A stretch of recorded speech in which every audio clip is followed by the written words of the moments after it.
The world of football is back to normal. The European Super League is dead. It lasted all of 48 hours. This is Red Card Radio.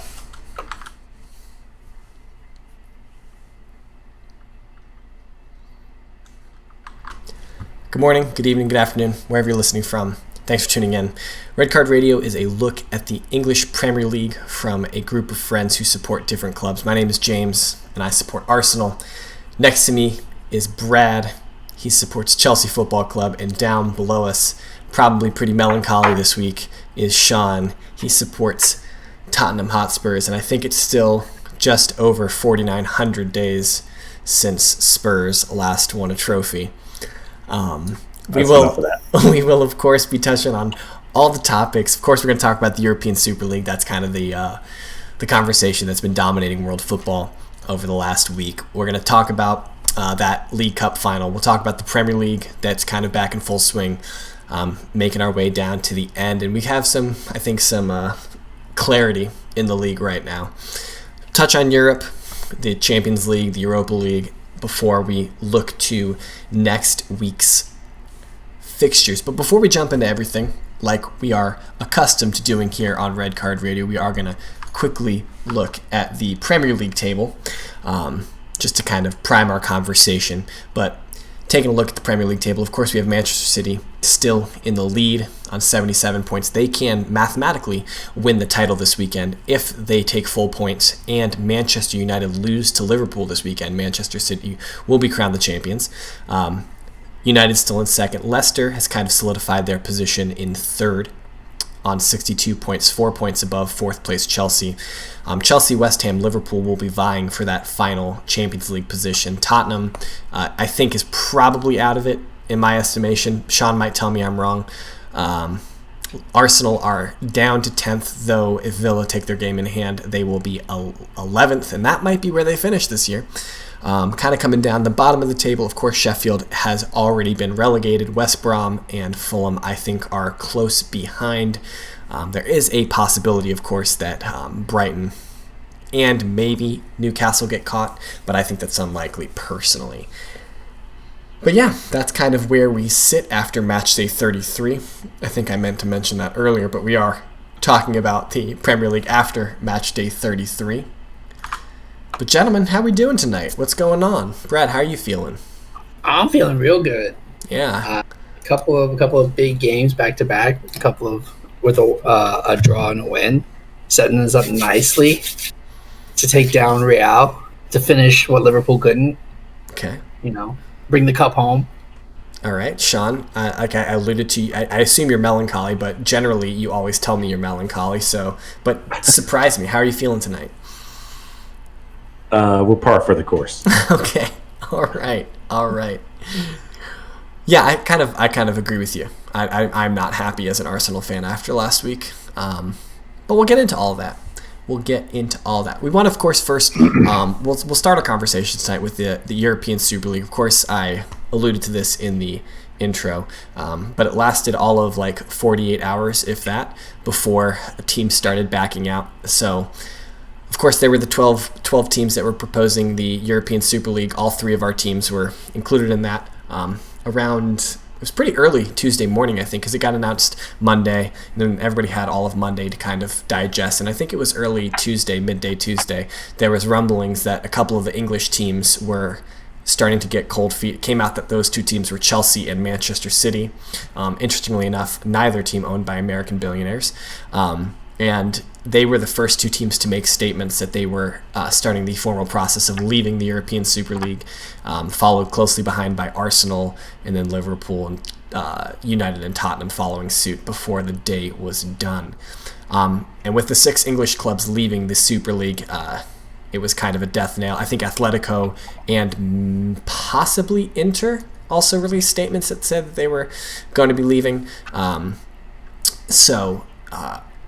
It is, for all intents and purposes, dead and defunct. It was an interesting 48 hours. Like, it was a super, super spicy 48 hours. But now we get to kind of deal with the fallout of that and what what the fallout will be. There are huge movements in English football specifically against the American owners. That would be Stan Kroenke and KSE for Arsenal, John Henry FSG for Liverpool, and the Glazer family at Manchester United. There's also talk of implementing the German model, the 50+1 model. But, well, I mean, I think that would have to be done through like government action or something like that. Or, but how do you guys? So, Brad, it kind of seemed like Chelsea was one of the clubs that led the charge to get out. How do you feel about that? Who would have thought that Chelsea and Man City saved European football when everybody tells us we destroyed it? They had Peter Cech trying to get the bus into the stadium. I think Chelsea that was realized. Amazing. Oh yeah, that was awesome. Peter Cech coming out. Apparently, he came out on his own accord, and Chelsea were the first to leave, but the last to announce they were leaving because we were kind of playing a game at the time. As an aside to that, I will say that Chelsea and Manchester City are the only two of the 4 English clubs that don't need the Super League because they have infinite money. So and zero debt. Almost zero debt. I'm just throwing. Yeah, Chelsea don't have zero debt. They just owe Abramovich all the money that they can claim. Anyway, we talked about this last week. Anyway, yes. But if there were 2 clubs that were going to not need the ESL from a financial standpoint, it's Chelsea and Manchester City. Yep. So and I think that makes sense. Chelsea, yes, and Chelsea was like the last club to go in, and the only reason they went in was because everybody else was going in. They're like, oh, we kind of need to do this if everybody else is doing this so we can stay up with the competition and keep the same revenue flows. I don't know how much I believe those statements from the clubs that are like, oh, we just got in this because it was presented to us and we wanted to make sure we didn't fall behind. Like this concept was floated in the fall. Like not the specifics that we saw last week, but like this concept of these teams doing something outside of UEFA was floated in the fall. And so like it's hard for me to believe that any of these clubs were just shown this document and they're like, you have to sign within the next 15 minutes or you're not in. Like these clubs had months of negotiations and contact. I don't believe the sentiment that like, oh, this was presented to us last minute, we have to get in or else we'll be left behind. I have a hard time believing that. I'm not saying it was presented to them last minute. I'm saying they were the last to join. Okay. So I agree with you that there's probably, because that would they had to have at least 12 clubs or whatever number of clubs to announce something. Like you had to have the big players. I'm guessing the 6 English clubs were the last ones. Because Spain and Italy, those clubs need the money. We saw the numbers. Well, yeah, but I mean, if you look at the numbers like that, then Tottenham are also needing the money. Correct. But I mean, like Juventus and Real Madrid have been kind of like Agnelli and Perez have, I think, been plotting this for a while, and so it's unsurprising that they still haven't officially reneged from the situation yet. Right. But I don't know. I just have a hard time believing that the English clubs weren't fundamental in the planning process of this organization. Here's all I got to say about it. Because it's dead now. It's not surprising to me. I don't want to hear any more arguments about how great La Liga is and Italian football and Bundesliga. I don't want to hear any about that because there was 12 super teams and 6 of them came from England. So let's go to the next topic. That's all we need to hear about why English football is the best. Wow. I want half of them came from England. Half. I want to allow you to segue, but I'm not going to let you yet. Because I do need to say that is I think that's a very simplistic way of looking at this. But all right, so like half. That is simple numbers. 50% of 12 is 6. The first time Sean's been right in his math since the pod started. That's an easy one. I'm not disagreeing with that pure mathematical point that you brought up, but I think that anyone who supports, I'm waiting for the comments from the other fans. Now if we would have went to 15, and now I got to do 6, I think that's 40%, but that's still a lot. All right, waiting. Okay, we're in the weeds on the math now. Pretty sure so I know from an Arsenal's perspective, there's a huge movement at this point to force Stan Kroenke to sell. There is rumors that the owner, it's huge on the Tottenham side too. Yeah. ENIC. They're out. I'm gonna come there next. 'Cause I'm curious what's going on. But so there's rumblings that I think his name is Daniel Ek of Spotify. I don't know if he's the creator. I know he's at least the owner of Spotify. That he is apparently launching a bid to buy Kroenke out. And he's got some Arsenal legends, Thierry Henry, Dennis Bergkamp, and Patrick Vieira on board as advisors and I guess like small-time investors. So there's been rumblings, and everyone's all like the Arsenal community is getting excited about this, but this is certainly never going to happen. Kroenke's not getting rid of that. Yeah, Stan Kroenke's never going to sell his most. It's a cash cow for him. It's arguably his most. I mean, between the LA Rams and Arsenal, like those are his two most profitable ventures. He's not going to just sell Arsenal unless he gets a stupid offer. Between the two, I think Arsenal's net worth between the two, net worth, he's probably between just those two, it's probably $5 million or close.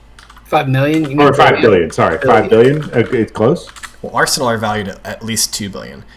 Yeah, that's what I was thinking. Between the two, and the Rams are probably like $3 to $4 billion. I think you're $1 billion too high. Okay, yeah. So I just pulled up the Forbes top 25. So the Rams are 11th at $3.8 billion. Yeah. All right. So yeah, NFL carries a lot more weight over here. I wonder how much of that is factored into their stadium as well. It's everything. It's net worth. That's the entire thing. But the thing is, the LA Rams don't. Okay, I don't want to get into SoFi Stadium. Well, yeah, that's minutia. But yes, no, but I don't think he's going to sell just because I don't think he is either. Valuable to him. But okay, so like yeah, there's a huge revolt in the Arsenal movement. There's apparently they're planning protests outside the Emirates for every single home and away game until the season ends. So like there's like a huge upwell in the fan community to try and force KSE to sell. I don't think they're going to be successful. But what's going on with Tottenham? Like are we seeing similar things from the Tottenham supporters groups? Oh, they are ENIC out for sure. I don't know. Do we shorten it to ENIC? I don't. It's an acronym, so I don't know. But yeah, they're ENIC out for sure, and they want Levy out. They're coming pitchforks. They're over it. I think finally, instead of blaming managers, that finally the supporters are coming around. It's not Jose's fault. It wasn't Poch's fault. It wasn't whoever Redknapp's fault. What's the common thread? It's the 15% owner, Daniel Levy, the entire time. Does he own 15%? He owns. Yeah, I'm pretty sure. Yeah, I thought it was just it's about 15 or 20%. That's why he doesn't get fired Interesting. I didn't know that. Because ENIC owns about, I believe it's 70%, and then Levy owns a good chunk of that, enough to not get fired. It's hard to own to fire somebody who owns 15% of a football club. Yeah, exactly. So what do you? If you fire me, I'm also still going to be in the same booth next to you because I still own the team. It's interesting. So they're just trying to get all of them out. Has there been any like rumblings of takeover or any? Nothing. Nobody putting together packages like nothing concrete like Arsenal. Arsenal has formal. I wouldn't say formal bids, but they have bids coming. I mean, they have enough of a formal bid that KSE made a statement today. So okay, so that's a formal enough. If the incumbent responded, it's enough of a formal. Engagement. There was a rumor at the end of last week that one of the 6 English clubs were looking to sell, and that odds are pointing that it was FSG and Liverpool. That could be interesting if FSG do try to get out. Tamsy had been talking about FSG out for probably 6 months. Yeah, they've been trying to get them out. I think that there's a big disconnect in the Liverpool circles with FSG at the moment. Brad, were you trying to segue us, or did you have a point that you wanted to bring up? No, I was looking at it. Yeah, Levy owns 25% is what it says. He owns about 30% of 70%. They own 85.5%, and he owns 30% of ENIC, so it ends up being about 25%. Gotcha. Okay, yeah. We So don't wanna- we I don't had it know. a little under. I didn't Yeah, know that either. I thought he was the owner. which I yeah. guess It's hard to fire somebody that owns a 30% of your company. Yes, I didn't know. I just thought he was just the chairman. So I thought that he was just hired by the owners to be chairman. So interesting. All right, He's just part owner of it. okay. He just blames the managers and then moves on. That makes a whole lot more sense as to why he has so much power. Yes. All right, let's move on. We're gonna talk about the Premier League. We got to tighten up. We got a little off course. We're gonna talk about the Premier League.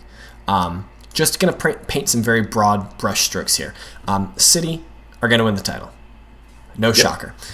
Sheffield already been relegated. West Brom and Fulham.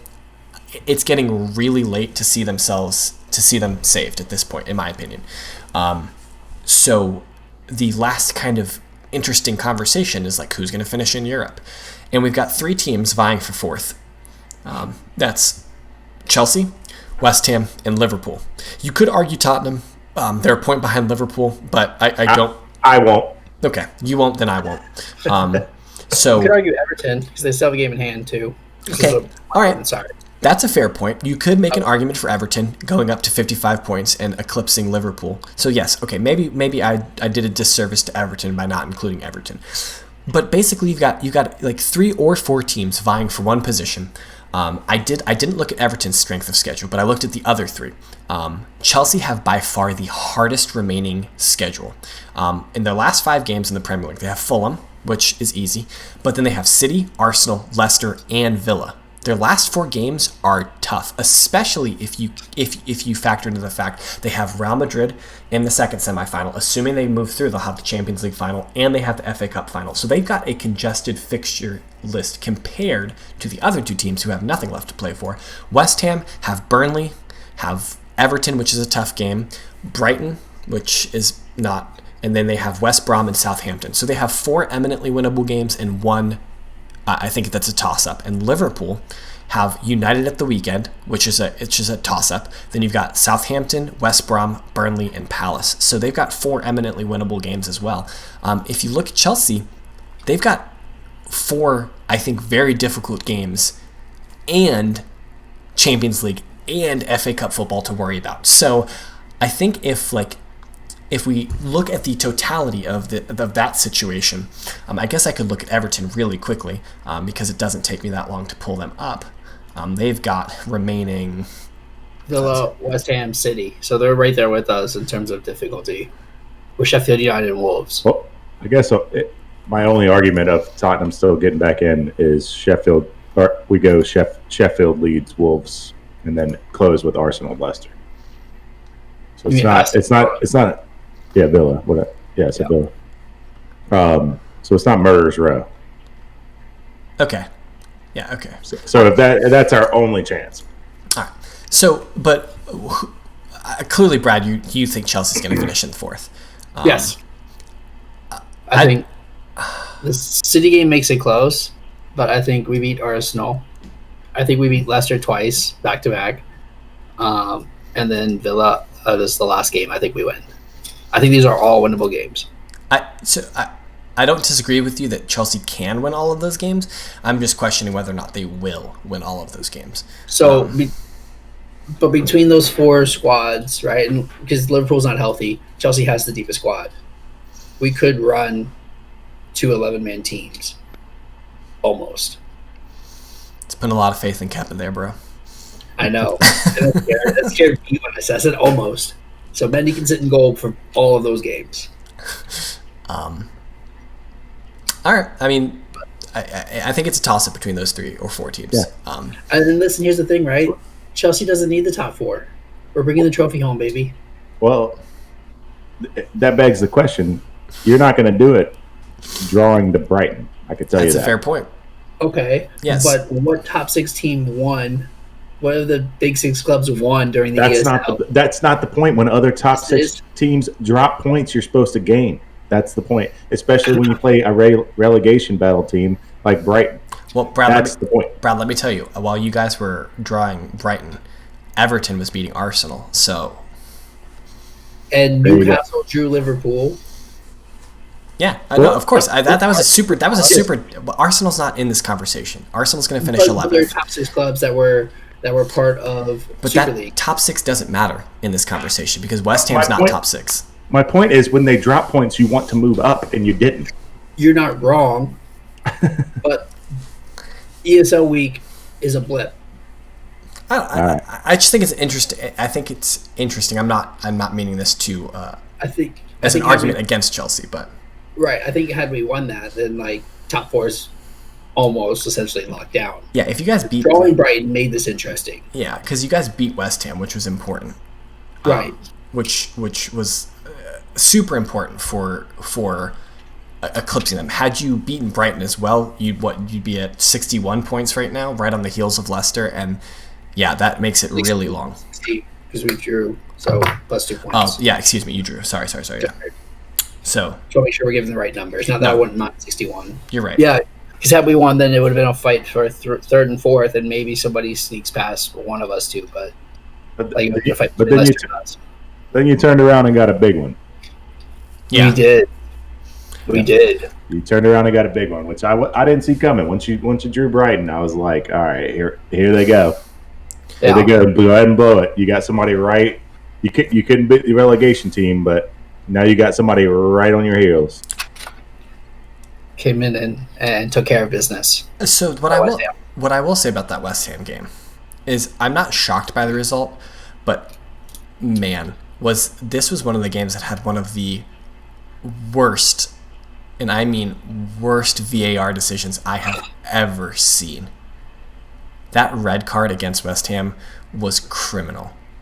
The fact that they adjudged someone kicking the ball and then bringing their foot down onto the ground as violent conduct because a defender slid in and his leg just happened to be where his foot naturally was going is absurd to me. And I'm very happy that the FA has already retroactively overturned that red card.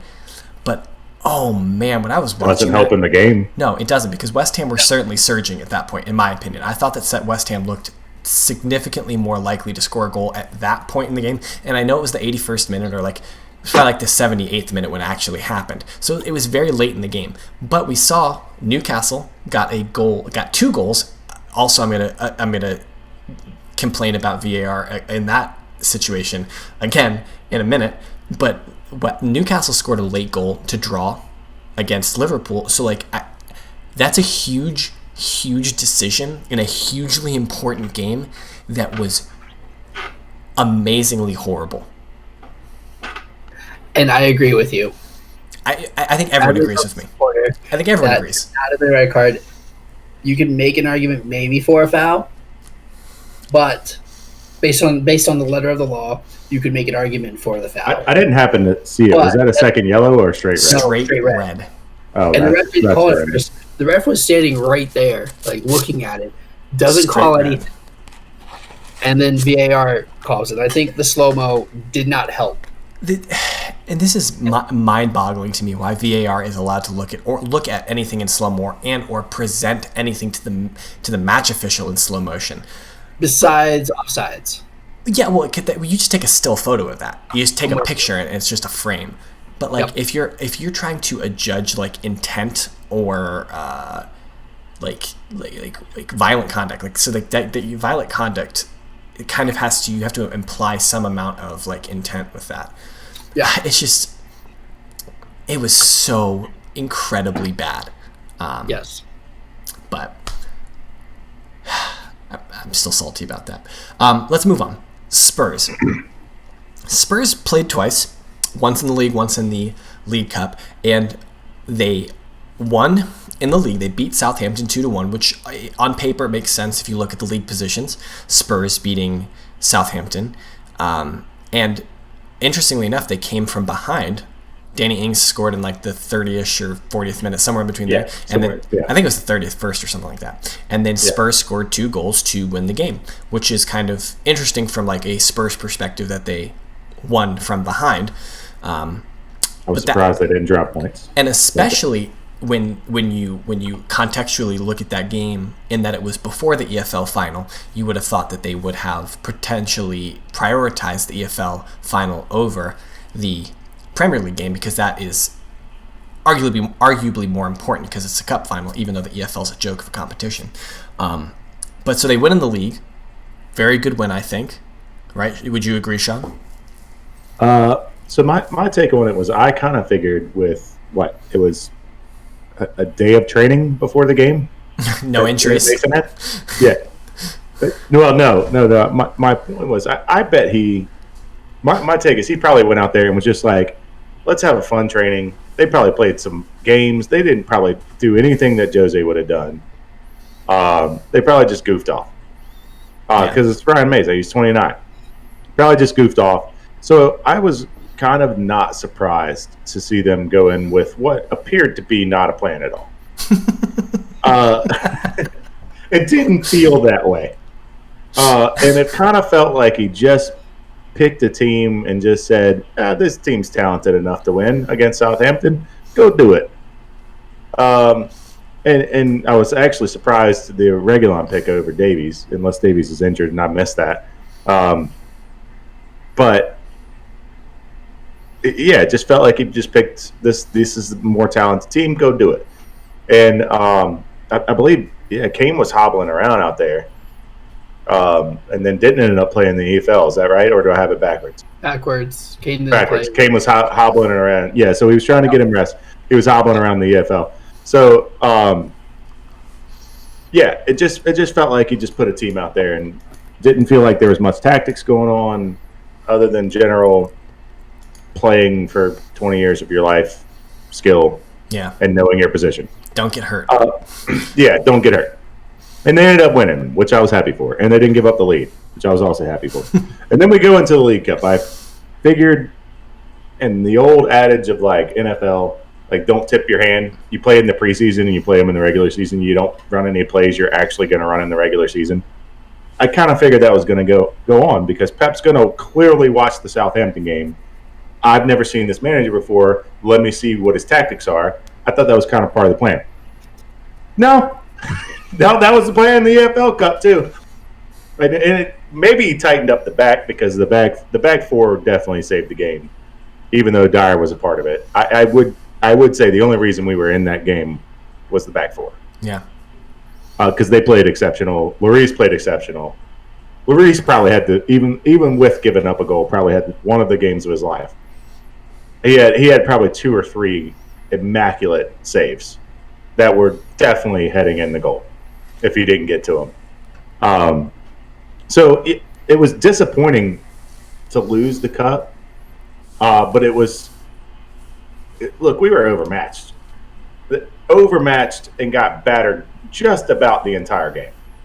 So to lose the game after watching that only 1-0, I'm not okay with not winning a cup. I'm okay with that performance. They're a lot better than us, clearly. It showed for just about 90 minutes. What I'm more disappointed with is it didn't, again, look like he had a plan. So that's an interesting question. What you're expecting, though. So I don't know what I'm expecting, but I want something. So I guess this is kind of, I have this question in our rundown. Would things have been different if Mourinho was still in charge? Yes. Do you think that?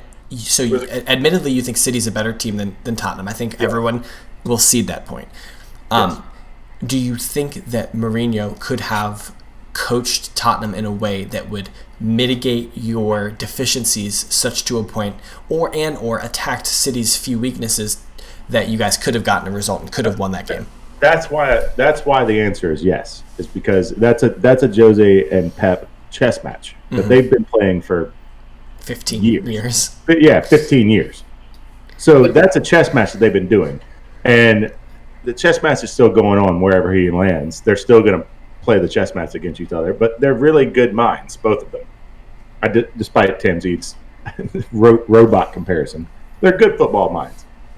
So they make adjustments based on previous time they played each other and the personnel on the field and all of that and how they're playing. So would Jose being the manager have changed the game? Absolutely.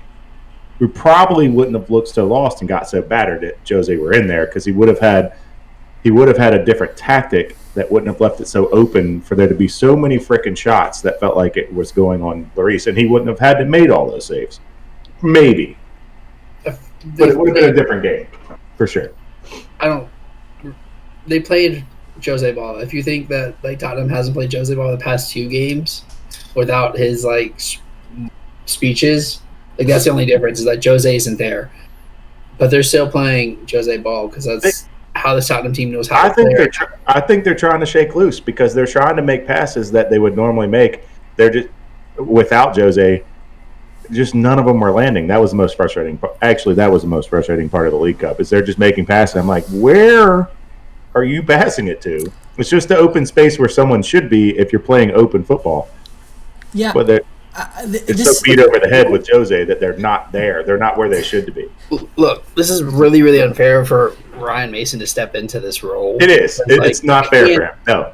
You can't play a free-flowing football team. Today is 7 days. Today is 7 days, and he's played a league game and a cup game.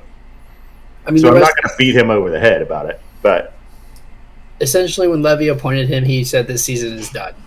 Yeah. And, you have to blow up the team. This is what I don't understand about that situation. I don't care what kind of argument Levy and Mourinho got into. You have a cup final in, 6 days. Yeah. Just don't look at each other for the next 6 days. Let Mourinho do his job. You do your job. And just, try and win a cup. Your team hasn't won a cup in 13 years. It's going, an absurdly long time. Try and win a trophy. Try and get some joy for your fan base to say, look. And then just fire Mourinho afterwards. It doesn't matter. Fire him when he doesn't win the cup. No, fire him when he does win the cup. Let him win the cup and then fire him. And be like, he did what he was supposed to do. He won us a cup. But, it's just absurd to me. It's absurd to me to fire Jose 6 days before the final.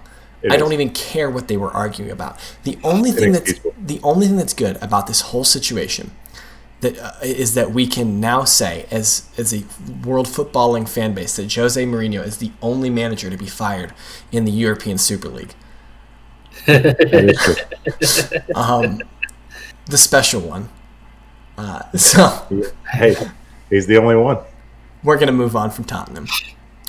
But so Leicester beat West Brom very convincingly, unsurprisingly, 3-0. Not much to talk about that other than the fact that Leicester have, I think, solidified their hold on third place. I don't believe they'll be caught. And even if they do, I think they have wiggle room to survive in fourth. Moving to the Arsenal match, Arsenal-Everton. Arsenal, over the course of this season, if I'm going to believe the statistic that Mikel Arteta gave us after the match, allowed Everton 3 shots on target in both games. Allowed Everton 3 shots on target throughout both games and lost both games. That's wow. It's incredibly frustrating. Everton's a good squad. I don't want to. They're a good team, but it's just so frustrating to see teams that see games that we should be winning, teams that we should be beating, and then just not winning, not scoring goals. And to be slightly fair to Arsenal, very slightly fair. Lacazette is injured, Aubameyang is injured, so our 2 main goal scorers are injured, and Eddie Nketiah, who hasn't played in 6 months, is expected to come in and lead the line. I just, it doesn't make sense to me. But that's the nature of our season at this point, is that all of our hopes are riding on the Europa League at this point. And it's just there are no takeaways in my opinion from the Premier League. I don't think we can take anything away from any meaningful information away from Arsenal matches in the Premier League anymore, because they're so unimportant, because Arsenal have nothing to play for. They're going to finish 11th, and it's going to be the lowest league position that we will have had in an astronomically long time. But it won't matter as long as we win the Europa League, which is, I don't know if we will, but it's, anyone can win a cup. And then what did you have a question? I do have a question for you, Okay. sir. So if no Europa Cup, no top 10 finish, no top 6 finish, how does Arteta survive this? Because it doesn't matter. Because the team is fundamentally flawed, and we are. This was such a trying year on everyone's part, but especially from Arsenal's perspective, is that we had an aging squad with these albatross wages on our bill that we had to get rid of, and couple that with COVID, an inexperienced manager, whatever you want to call. I just think this. Fired your mascot. I don't want to hear about COVID. We need it. We didn't fire the mascot. We fired the guy who's inside the mascot. There's a Gunnersaurus Rex, R.I.P. Gunnersaurus died for the ESL to be born. Yeah, I'm not trying to defend Arsenal. Arsenal have done some incredibly terrible things this year. Arsenal have been really hard to support this year with the things that they've done as a club, and it's frustrating. Yeah, that's all I can really say about Arsenal as a football club. Like, you furlough 55 people while you're negotiating a 350 million euro a week or a year competition that you're just going to be in every year. So anyway, but yeah, they just I don't know. I think you're asking me, am I Arteta in or Arteta out? I am Arteta in. So this is my thought process on that. You fire Arteta. Who are you hiring? I guess Jose Mourinho. How do I could see Mourinho doing that. I could see him being interested. Yes. I could definitely see him wanting to stick it to Tottenham. I 100% could see him doing that. But you're not going to attract Max Allegri. I will say this: if Arsenal fire Arteta. And I said Tottenham for a reason. I think that Arsenal will still lure a bigger coach than Tottenham will lure, because Arsenal are a bigger footballing entity than Tottenham are. And everybody's when Brendan Rodgers is like, yeah, no, I'm not talking to Tottenham at all. He's also not talking to Arsenal, but he'd be more likely to talk to Arsenal than he would be to Spurs. Yeah, but I think he's just happy where he is. I mean, why would you not be? I think he got run out of town at Liverpool, and he was like, "I'm done with these big squads." Like, they gave him 2.5 years, and he had it turning around, and they just handed it to Klopp. I think he was like, "Screw this crap." Well, I don't think they went directly to Klopp, did they? I'm pretty sure it went from Rodgers to Klopp. I'm gonna Google this real quick, but that's my point. Is that, like, who are you going to hire if you fire Arteta? Like what? I just don't see. Oh, it was directly to Klopp. Okay. Yeah. Okay. Yeah, he had it turning around. It just. I mean, he had some rebuilding to do. It's 100% upgrade, but I mean, he was there. Yes, it absolutely is. I'm not going to bash Klopp here, but yeah, the crux of my point is who you're hiring. That I don't think you're hiring anyone. And why would you get a year and a half into the Arteta project? Why would you get a year and a half in, invest all of the money that Arteta has invested in the squad, only to fire him, than to have to start at ground zero for another manager to come in and implement their vision? I think that Arsenal would much rather take a slow approach to this and try and buck the trend of just like firing managers to try and see if Arteta can make it work. I would be really disappointed if we fired Arteta, because I think that it would be a mistake. Okay, that was just my question of like the feelings there, because like there is plenty of the fan base that is Arteta out at this point. Like, there has to be, right? But I just don't know who's coming to Arsenal.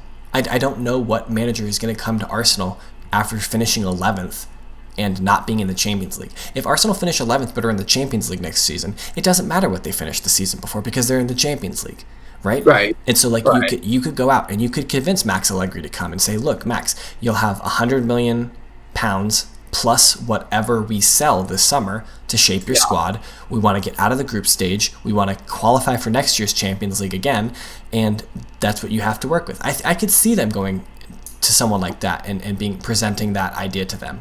Right, but if you get into Champions League, then you're not firing Arteta. Exactly. So it's a catch-22.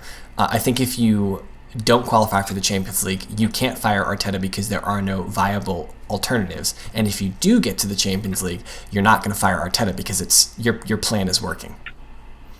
So, but quickly, we'll talk about the Liverpool-Newcastle game. This had another one of the most outrageous VAR decisions, in my opinion. The Premier League did a good job months ago of clarifying the defender handball in the box rule through VAR. Like, they cleaned it up so that, like, not every instance of a ball hitting a defender's hand is an automatic penalty. But they didn't clean up the ball hits offensive player's arm in the penalty box. Or excuse me, they didn't clean up the ball hits offensive player's arm anywhere on the field in a build-up to a goal. It has to be disallowed. So Callum Wilson's arm, I'm going to stand up for our YouTube, is like on his body, like this, and the ball hits him like here, in his arm, that is attached to his body. After he kicks the ball, it ricochets off the goalkeeper, back into his body, and the ball hits his arm and his chest. And they have to disallow the goal because that's what the stupid rule says. And I'm watching the game with my father because they were in town this weekend. And I see it happen, and I say, oh, they're going to disallow the goal. And he says, what are you talking about? I said, it touched his hand. It touched his arm. And he's like, well, it doesn't matter. And I said, it doesn't matter. It touched his arm. They're going to disallow it. And I forget who the referee was. I can see his face, but I can't remember his name. He didn't even have to go to the monitor because the stupid rule, the VAR official saw it. And the rule book, it just says, touch arm, no goal. Touches arm, no goal. And it was the most frustrating thing to watch. But luckily, ball don't lie. And Newcastle got a goal a couple minutes later. My boy Joe Willock, who is tearing it up with the last-minute equalizers for Newcastle. Yes, sir. But it's just... It's things like that just make you not want to watch football. There was another one that I didn't even talk about in the Arsenal game. We had a penalty, and then they went back and adjudged Pepe to be offside by literal millimeters. Like, it's impossible. In my opinion, it's impossible to tell. Like, but with the software and the drawing the lines, where they chose to draw the lines, it showed him to be offside, and it was just like, I forget. There's a league. I think it's the Norwegian league that has a 10 millimeter grace window, where plus or minus 10 millimeters either direction for offside, they go with what the linesman would have called on the field, and that's what they go with. And so they defer to the linesman plus or minus 10 millimeters. I would love to see something like that in English football, because on a situation like that, it was infuriating to watch a football match only for it to be called in this manner. And so I would love to see something like that. But I don't want to get into the weeds on VAR. Other than it's garbage, and the Premier League refs and their application of VAR have been garbage. But that Newcastle drawing late against Liverpool is huge for the top four race. Had Liverpool won that game, they're sitting on 56 points above West Ham in fifth, 2 points behind Chelsea. Yep. That would have been huge, especially with Chelsea's running. Yep. But now they're at 54 points. They need Chelsea to drop 4 points at least. That's tough. Granted, I could definitely see Liverpool getting 15 more points out of their last 15. I could see them beating United this weekend and then just running the table for the rest of their games. I don't know if I can just confidently say that for Chelsea, but yeah, it just seems like that one was a dagger blow to their Champions League hopes. You guys have any thoughts on Liverpool? No, I agree. That draw, I think, puts them in Europa. So I think it's really honestly going to come down to just, I know we said 3 teams at the beginning. I think it's just Chelsea and West Ham. Yeah. I don't see Chelsea dropping 4 points. We might drop 3. We might, losing to City is left or right, can be something that happens. But I don't see us dropping anything else besides that. Man, I think you're sleeping on Leicester. And I think you're sleeping on Villa. Maybe. Or maybe I'm just supremely confident. I mean, you've been saying for weeks that Chelsea are going to win the Champions League, and I've been telling you you're crazy. And Chelsea are still in the Champions League, so maybe I'm the crazy one. And we had a great result today, which should have been better. Yeah, let's talk about that. Yeah, so I'm happy 1-1 away. So we're up. That's a great result away. Absolutely. And we dominated that game. I think you dominated the first 20 minutes. We dominated most of the first half, and we dominated most of the second half. They had about 30 minutes where they were on point. That was it. We suffered for a little bit, but not a ton. It was much more in Chelsea's favor. So I was watching this game, and I have a hard time believing that Timo Werner is a serious football player and a serious striker. Like, how does he? I don't understand. Like, so there was one situation where in the 8th minute he gets a beautiful cross and he just kicks it directly at, well, not directly at Courtois, but like literally, like, yes, he could have put it almost anywhere and still scored the goal, but he put it right where Courtois was going to be. It was summed up best on Twitter where it said Timo Werner would miss the water if he fell out of a boat. Yeah, exactly. Yes. And then he's just so small that like you can't cross him the ball because he's tiny. No. So like I just don't see how he's a serious center forward. But yeah, I definitely think that you guys could have scored more goals. I definitely think you guys should have scored more goals. Then he had that second one where Pulisic put it on a plate and said, "Here's your steak," and he was like, "I'm vegan." So yeah, I agree with you. I think 1-1 away is a brilliant result. I said last week I think losing 2-1 away is a brilliant result in European football. Mm-hmm. But 1-1, great result for you. I mean, Benzema's goal was nice. Oh my gosh, yes! Like you could throw that ball to Benzema probably 20 times, and that's the one time he gets that perfect. Disagree. No. It was a great goal. And I'm not taking it away from Benzema, but like have that control and have that shot and that no, I don't. I think you're sleeping on Benzema. I think you're sleeping on him. I think you got some Giroud bias. Yes, I prefer go-karts. I do as well. But that's a super good result. Tomorrow there's PSG City. I still think PSG is going to win that tie. You guys both shook your head. So we know what let me see what Timsy would say. Pep's gonna overthink this and PSG's gonna dominate. But City's been playing really good ball, and playing without like a dedicated 9 has helped them so much, just movement wise and moving around. I said moving around after movement wise. Like it's hard.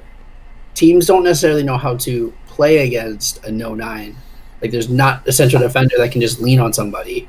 Mbappe is Mbappe and Neymar is Neymar. So like there's of course PSG is going to should be the favorites, but De Bruyne can put in a hell of a pass or a hell of a goal. So like it's going to be a very good game. I think. I think if anything, it's not a blowout. It's 2-1, 1-0. I tend to favor PSG. Because City's been slipping a little bit since I think they have the trophy. They have this on lockdown. They've been the league on lockdown. They've been starting to slip more. So I think it's a close game. But I think you're correct with PSG. I just think that I look at the squads and I think that the players that play for PSG are better players than the players that play for City, and I think that's going to matter in the long run. But what's PSG's form been like though? Because they're not even winning League One. I think yes, correct. They're slipping in League One, but I think that their focus is. I think their focus is on the Champions League. So we got Arsenal, Villarreal on Thursday in the Europa League. This is the Emery Arteta bash. Arsenal are, I think, home first. Let me check this real quick. UEL. Arsenal are actually away to Villarreal first. So that do I prefer that? I don't prefer that. But so the game's in Spain first. I can tell you why I don't prefer it in a second, Brad, because you gave me a look. You saw the confusion. I prefer to be away in the second leg because away goals still count in extra time, which is stupid, in my opinion. So if you get to extra time and you're the away team, you score 1 goal, the home team has to now score 2 goals to win. Okay. I think that's ridiculous. I think after 180 minutes in a 2-legged tie, the away goal should be disregarded, in my opinion. And there's talk about doing that. That's fair, but I'd rather know where I'm at home.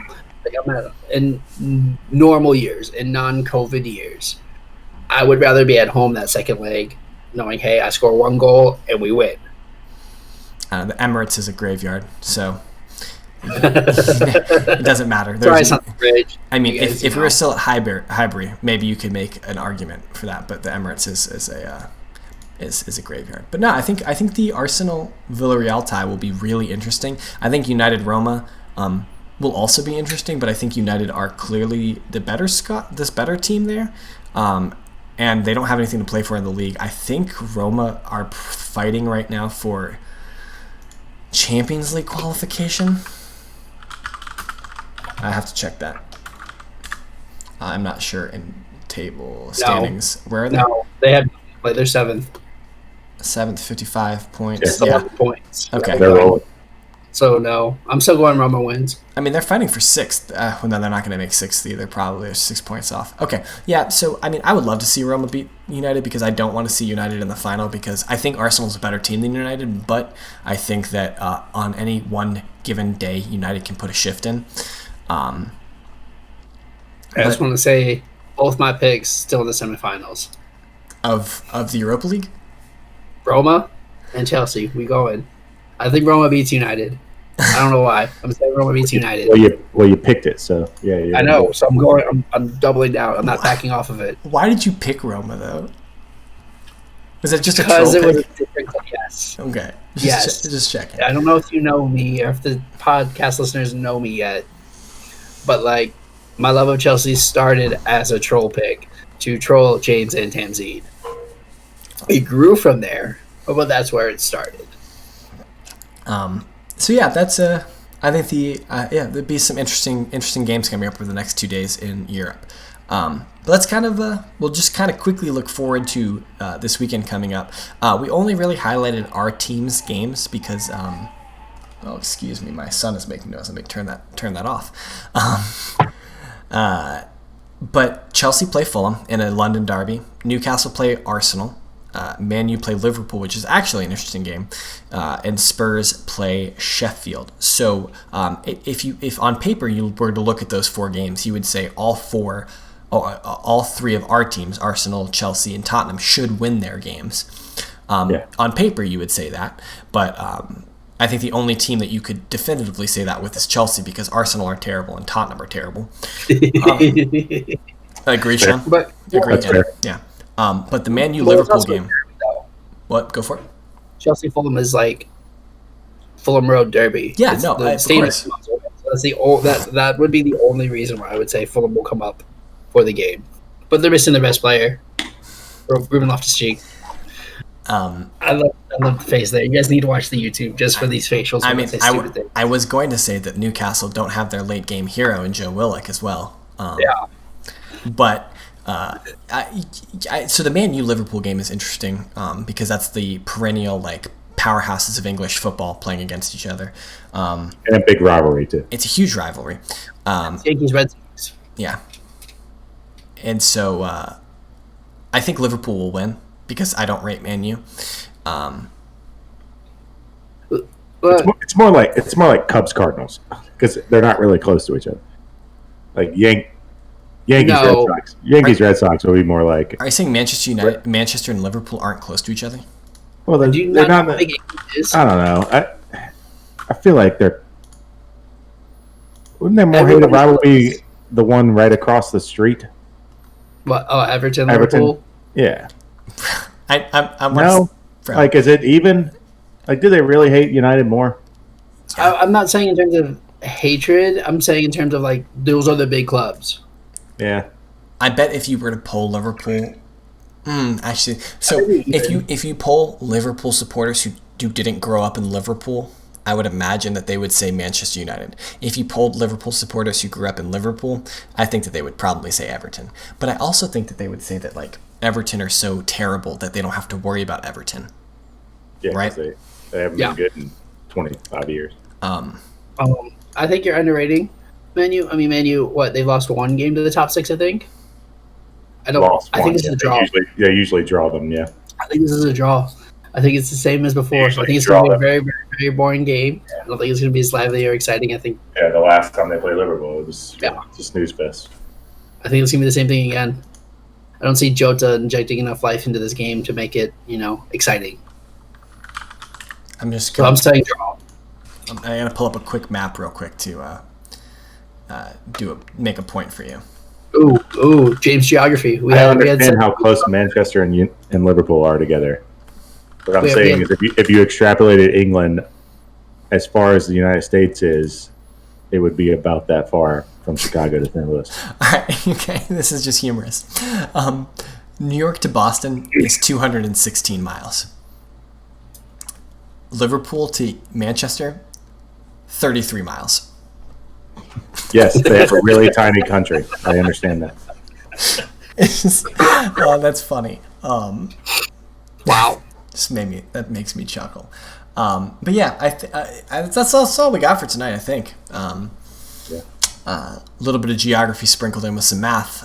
This is a all-around podcast. Have your children listen to it because you'll learn something. Maybe don't have your children listen to it. I don't know. I think we were good today. This was sweaty today, and James had the Snapple fact. Manchester and Liverpool 33 miles apart from each other. That's a Snapple fact. It's not a question, but it's a Snapple fact. All right. Well, there we go. So, like always, I'm at James Tiffany. Right next to me, Brad. He's at KS Brad G. Down below us is at Whiteheart_Sean. We are Red Card Radio. We are at RedCard_Radio. All of that's on Twitter because I'm a boomer and that's all I use on social media. I don't know what Instagram and all that newfangled stuff is, but we really appreciate you guys listening. This was our conversation, our talk about Premier League after match day 33. Follow us, like, subscribe, comment, all of that good stuff. Share it with a friend. We really appreciate you, and we will see you all next time. Good night.